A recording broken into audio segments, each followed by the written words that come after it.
सन्माननीय सदस्य अमित जनक जी,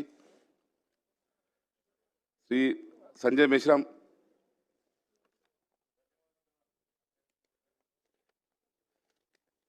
पुरवणी मागण्याच्या या चर्चेमध्ये बोलण्याची संधी दिली याकरता आभारी आहे। कृषी, पशुसंवर्धन, दुग्ध विकास, मत्स्य व्यवसाय विभाग, महसूल, वन विभाग आणि सार्वजनिक बांधकाम विभाग यांच्या पुरवणी मागण्यामध्ये मी बोलणार आहे। अध्यक्ष महोदय, माझ्या मतदारसंघामध्ये खूप मोठा उत्खनन होत असतं आणि दादाचं लक्ष मी वेधतो इकडे की दादा आमच्या WCLच्या माइन्स आणि गिट्टीच्या खदानीच्या माध्यमातून दरवर्षी 600 कोटीचा निधी तुमच्या राजस्व प्राप्त होत असतं रॉयल्टी म्हणून, आणि त्याचा एक फंड जो आहे DMF तो 30% आमच्या जिल्ह्याला येत असतं। मी सगळ्यात आधी सार्वजनिक विभागावर बोलणार आहे। पृष्ठ क्रमांक 79, बाब क्रमांक 121।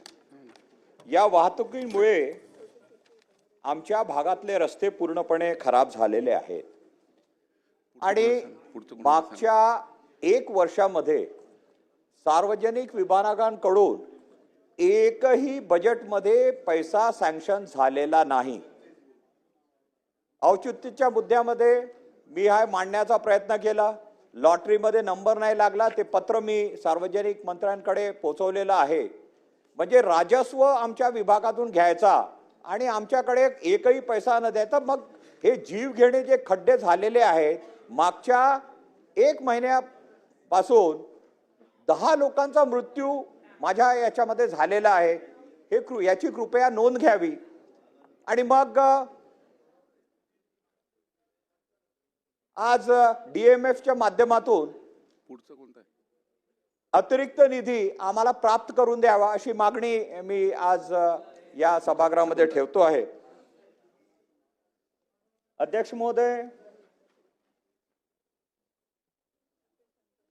कृषी अंतर्गत तुम्हा सगळ्यांना माहितीच आहे, अनेक वक्ते बोललेले आहेत।